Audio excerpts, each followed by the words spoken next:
क्या कहूँ कौन सी दौलत है गुरु,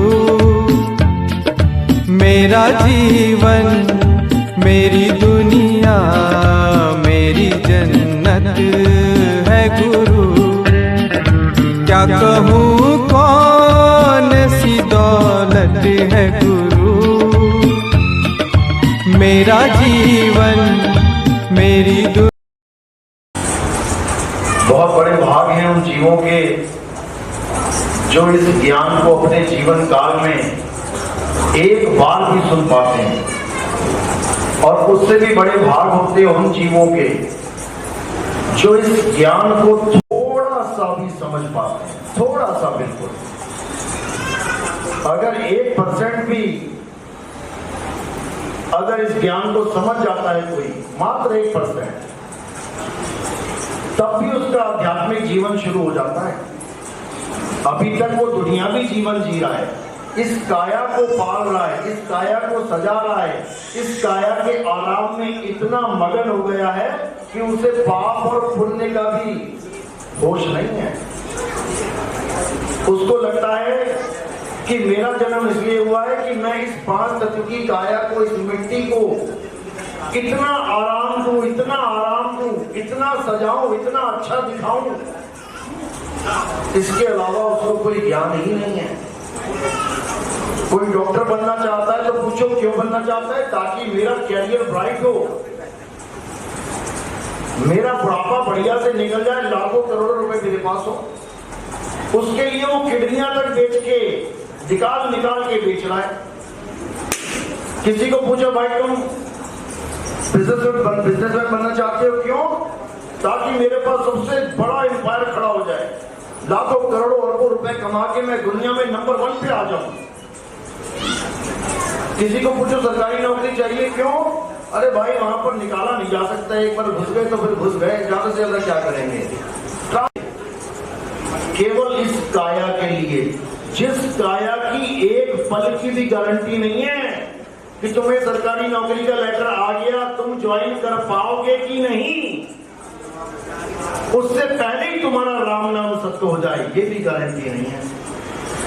और मालिक की दया से नौकरी मिल भी गई तो तुम क्या करते हो? जब तक नौकरी नहीं मिली तब तक मंदिरों में जाते हो, भगवान एक बार नौकरी लग जाए, भगवान देश की सेवा करूंगा, ईमानदारी से काम करूंगा, ये करूंगा, वो करूंगा। और जैसी नौकरी मिलती है फिर अंडर द टेबल काम चलना शुरू हो जाता है। फिर तुम्हें भगवान याद नहीं रहता कि भगवान से कुछ वादा किया था मैंने।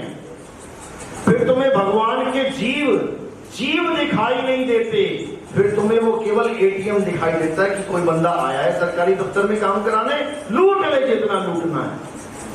अपनी पेंशन निकलवाने के लिए भी, शुरुआत कराने के लिए भी 50-50 हजार रुपया घूस देनी पड़ती है अपनी ही पेंशन पाने के लिए, नहीं तो घिसाता रहे। ये हालत है किस लिए? इस काया के लिए जिसका एक पल का भरोसा नहीं, बैठे बैठे पता नहीं अभी किसी को अटैक आ जाएगा। इस काया के लिए अब इससे और आगे क्या सोचे? यही तो सोच है हमारी, यहीं तक सीमित है सब। इससे आगे क्या सोचे? इससे आगे क्या करें भाई? इससे आगे अध्यात्म की सोच बनती है। शरीर से आगे आत्मा का ज्ञान आता है। कौन सी आत्मा का ज्ञान? क्या है आत्मा? क्या होती है आत्मा? आप सब अपनी अपनी आत्मा लेके आए यहाँ पे, कोई घर तो नहीं बुलाया, सब लाए हो अपनी अपनी आत्मा। एक भी ऐसा नहीं है जो बिना आत्मा का ज्ञान है। जो चीज तुम लेके आए वो नहीं है, इसीलिए तुम केवल शरीरों में मारे मारे फिर रहे हो। पहले कुत्ता बिल्ली हाथी घोड़ा बन के घूमते रहे जंगलों में, अब तुम इस इंसानी चोले में आए हो, तुमने वैसे ही जंगल बना दिया शहर। अगर सड़क क्रॉस करनी है तो कैसे करनी है? ज़ेब्रा क्रॉसिंग से। ये कानून है, हर जगह कानून है, लेकिन तुम्हें कानून का कुछ पता ही नहीं है, इसीलिए तुम फंसे जा रहे हो। जैसे 3 लोग का कानून क्या है? जिस दुनिया में तुम रहते हो तुम्हें पता है इसका कानून क्या है? अभी तुम किसी देश में जाते हो, नेट पे सर्च करते हो यहाँ पर क्या कर सकते हैं क्या नहीं, क्यों? पता है अब्बा जान यहाँ नहीं बैठे हैं, यहाँ कोई गलती हो गई उसी वक्त काम मोड़ दिया जाएगा, 10 लाख रुपए फाइन हो जाएंगे। जिस देश में आप घूमने जाते हो एजेंट आपको सतर्क करता है, भाई तू वहां जा रहा है ये काम मत करियो, वहां गैर कानूनी है, समझे? तो जिस दुनिया में आप रहते हो इस 3 लोक में, धरती आसमान में, धरती पे रहते हो आसमान के नीचे, क्या कानून है इस देश का, इस दुनिया का क्या कानून है? बोलो, अरे सत्संग सुनने वालों को बोलो, क्या कानून है? ये कानून है यहाँ का, जो करोगे सो भरोगे। अब इस कानून से कौन बच पाया? उसका नाम बताना जरा, जिसने कुछ किया हो, जिसने कोई एक्शन किया हो और उसको रिएक्शन नहीं मिला, है कोई ऐसा? यहाँ तो राम जी, कृष्ण जी, कोई नहीं बच पाया। नारद के साथ खेल खेला विष्णु जी ने, उसमें श्राप दिया कि जैसे मुझे स्त्री के लिए तड़पाया है तू भी तड़पेगा। राम बन के आना पड़ा, राम बन के वाली को मारा, एक्शन। अब वो भी श्राप दे रहा है, जैसे तूने मुझे छुपके मारा मैं भी तुझे छुपके मारूंगा। कृष्ण बन के आना पड़ा, पैर में तीर खाना पड़ा। कानून तोड़ते हो, तुम्हें नहीं पता, एक एक कानून, एक एक तुम्हारी गलती नोट हो रही है, तुम्हें लेने के देने पड़ेंगे। तो आज इसी को अच्छी तरह समझेंगे, सत्य और असत्य का निर्णय करेंगे। तो सत्संग शुरू करने से पहले मालिक के नाम पे जयकारा लगाएगा। बोलिए परमपिता परमात्मा की, शत्रुबंदी छोड़ कबीर साहिबों की, सभी भक्तों की, आज के आनंद की, सकल हंस को बंदगी साहेब। तो बात है सत्य और योनियों में नहीं भटकना पड़ेगा, ये अटल कानून है यहाँ पे। और जो सत्य को प्राप्त नहीं कर होगा, जो तुमने कर्म किए हैं उनका फल मिलना शुरू होगा। जिसको कहते हैं कयामत की रात आने वाली है, वो कयामत की रात क्या होती है? जिस दिन तुम्हारी मृत्यु होती है वही तुम्हारी कयामत की रात है, और वहीं से तुम्हारे हिसाब किताब शुरू हो जाते हैं। कहते हैं गर्भ में दोबारा जीवित कर दिया जाता है। कौन सा गर्भ है? उठ के देखो कोई जीवित हुआ आज तक क्या? कौन से गर्भ में जीवित होते हैं? कौन सी कब्र में? 2 कब्रें हैं यहाँ पे। एक कब्र वो है जहां पर तुम्हें दफन किया जाता है, और एक कब्र वो है जहां से तुम निकलते हो।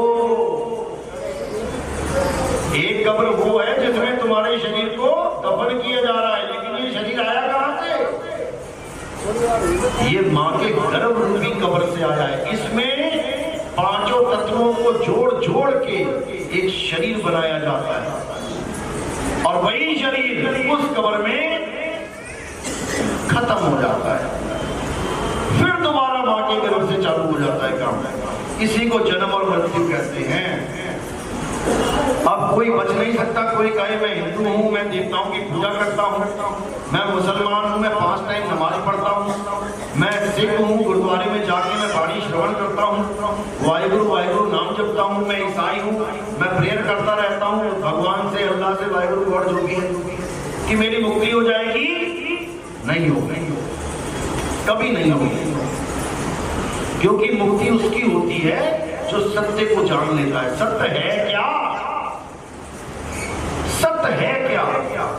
जब तक ये नहीं समझ में आया तब तक तुम्हें परमात्मा अल्लाह वाहिगुरु गॉड नहीं मिल सकती। हिंदी में सत्य कहते हैं, इंग्लिश में ट्रुथ कहते हैं। आप देखोगे कई जगह लिखा होता है ट्रुथ इज गॉड, सत्य ही परमात्मा है। अरबी में कहते हैं हक, हक का मतलब सत्य। कई बाबा लोग हक हक जपते रहते हैं सारी उम्र, हक हक हक हक हक, यानी वो सत्य को पाना चाहते हैं। तो हम लोग कैसे जपेंगे हिंदी में? सत्य सत्य सत्य। लेकिन क्या सत्य सत्य हक हक करने से सत्य मिल जाएगा? कभी नहीं मिलेगा। किसी को प्यास लगी है, पानी चाहिए, अब वो जपने लग जाए पानी पानी पानी, पानी पानी पानी सारी उम्र जगता रहे, मिल जाएगा क्या? नहीं मिलेगा। क्योंकि पानी पानी करने से अगर पानी मिल जाए तो कुआं कौन खोदे, फिर मेहनत कौन करे, पसीना कौन बहाए। इसी प्रकार अगर अल्लाह अल्लाह करने से, वाहिगुरु वाहिगुरु करने से, राम राम करने से अल्लाह वाहिगुरु राम मिल जाए तो इससे सस्ता सौदा कोई। उसकी एक विधि है। अगर अल्लाह अल्लाह करने से अल्लाह मिल जाता तो मोहम्मद साहब आपको आने की जरूरत क्या होती? पहले ही मूसा अलैहिस्सलाम आ चुके थे, ईसा आ चुके थे, उन्होंने भी तो कुछ नाम ही दिया होगा ना अल्लाह का, वही जप लेते सारे मिल जाते। फिर मोहम्मद साहब को आने की क्या जरूरत है? फिर नानक साहब को आने की क्या जरूरत है? क्या नानक साहब से पहले अल्लाह अल्लाह राम राम का नाम नहीं चल रहा था? क्या चल रहा था? सब लगे हुए थे राम राम राम राम अल्लाह अल्लाह करने। नानक साहब ने तो ये बोला, राम राम करता जग फिरे, राम न पाया जाए उल्टी गंगा बहाई उन्होंने कि तुम राम राम करते जा रहे हो। अरे ऐसे राम थोड़ी नहीं मिलता, ऐसे अल्लाह नहीं मिलता। कैसे मिलता है? जैसे मूसा अलैहिस्सलाम को मिला। कैसे मिला? एक पहाड़ है, उस पहाड़ पे चढ़ना पड़ता है। जब तुम उस पहाड़ पे चढ़ोगे तब तुम्हारी अल्लाह से बात होगी। और ऐसा नहीं है कि तुम अल्लाह को देख नहीं सकते, कि अल्लाह दिखाई नहीं देता। मूसा अलैहिस्सलाम ने जब अल्लाह से जिद करी कि मैं तुम्हें देखना चाहता हूं, तब अल्लाह ने क्या किया? पहले तो मना किया, नहीं देख पाएगा। अब वो कह रहे नहीं देख पाएगा, इसका मतलब वो दिखता है लेकिन तू नहीं देख पाएगा। अगर वो नहीं दिखता होता तो ये कभी ना कहते कि तू देख नहीं पाएगा, फिर ये कहते मैं किसी को दिखता ही नहीं हूं। याद रखना इस बात को। अल्लाह के शब्द में गुप्त भेद छुपाए, भेद छुपाए, और इस भेद को समझाकर बताने वाले को कामिल मुर्शिद कहते हैं। एक होता है मुर्शिद। मुर्शिद कौन होता है? जिसको हम हिंदी में गुरु अल्लाह अल्लाह करवाता है। और जो कामिल मुर्शिद होता है वो तुम्हें अल्लाह से रूबरू करवाता है, वो अल्लाह से तुम्हारी बात करवाता है, वो राम से तुम्हारी बात करवाता है, वो वाहिगुरु से तुम्हारी मुलाकात करवाता है। ये फर्क है मुर्शिद और कामिल मुर्शिद में। तो बिल्कुल उसी तरह एक पहाड़ तुम्हारे पास भी है। मूसा अलैहिस्सलाम जब उस पहाड़ पर गए और बोले कि मैं तुम्हें देखना चाहता हूं मेरे मौला, बड़े प्रेमी जीव थे, अल्लाह ने बात नहीं टाली। बोले मैं दिखा तो दूं लेकिन तू देख नहीं पाएगा। फिर जिद कर बैठा, नहीं मैं देख लूंगा। जैसे ही एक नूर कहते हैं, एक नूर हम कह लेंगे एक रोए का प्रकाश, जैसे ही वो प्रकाश सामने आया मूसा अलैहिस्सलाम बेहोश होकर गिर गए।